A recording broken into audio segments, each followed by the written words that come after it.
Dear student, আশা করি তোমরা সবাই ভালো আছো। অন্বেষা ম্যাথ আড্ডা ইউটিউব চ্যানেল থেকে আমি আশিস স্যার সবাইকে আন্তরিকভাবে শুভেচ্ছা ও অভিনন্দন জানিয়ে শুরু করছি আমাদের আজকের ক্লাস।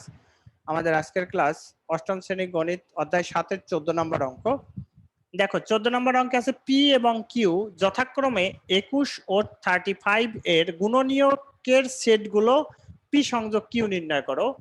পি এর মান হচ্ছে 21, কিউ এর মান হচ্ছে 35, এর গুণনীয়কের সেট হলে অর্থাৎ পি এর মান হবে 21 এর গুণনীয়ক গুলো, কিউ এর মান হবে 35 এর গুণনীয়ক গুলো। সেই গুণনীয়ক গুলো নিয়ে পি সংযোগ কিউটা আমরা বের করব, পি সংযোগ কিউটা আমরা নির্ণয় করব। তাহলে দেখো আমরা কিভাবে নির্ণয় করতে পারি স্যার।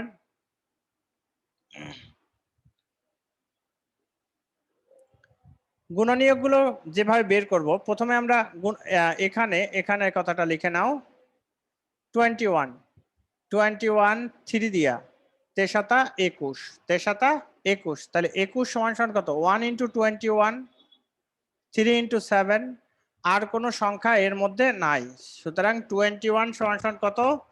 1 3 7 21, 1 3 7 21। এটা হচ্ছে লিখবা 21 এর গুণনীয়ক, 21 এর গুণনীয়ক, 21 এর গুণনীয়ক। এরপরে আবার 35 এর গুণনীয়ক বের করো।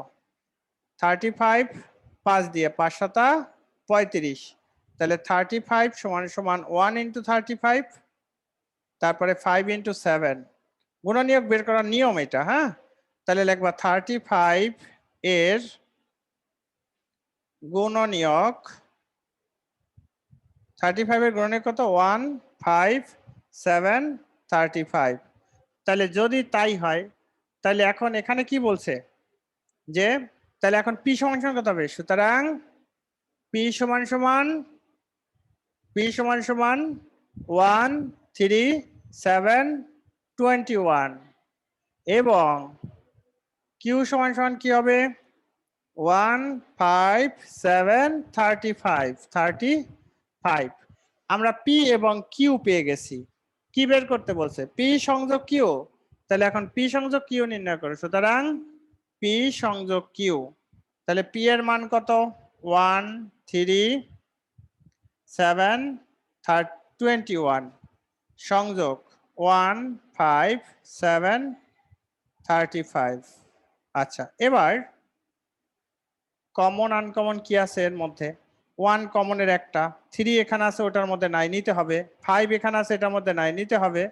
7 এটার মধ্যে আছে ওটার মধ্যে আছে, কমনের একটা। 21 এখানে আছে ওখানে নাই, 35 এখানে আছে ওখানে নাই। এই হচ্ছে আমাদের উত্তর, এটাই হলো আমাদের অ্যান্সার। তো দেখেন, যদি আপনাদের কোনো প্রবলেম থাকে, না বুঝতে পারেন, তাহলে আমাকে প্রশ্ন করবেন।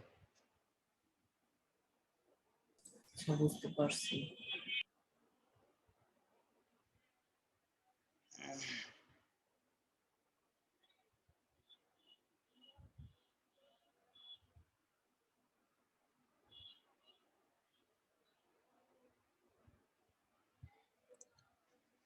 তো ডিয়ার স্টুডেন্ট, আমাদের আজকের ক্লাসের শেষ অঙ্কটা আমরা করে ফেললাম। যদি আমাদের ক্লাসগুলো ভালো লাগে তাহলে অবশ্যই আমাদের স্যারের সাথে থাকবা। অন্বেষা ম্যাথ আড্ডা টিউশন থেকে আমি স্যার আজকে বিদায় নিচ্ছি। দেখা হবে পরবর্তী ক্লাসে।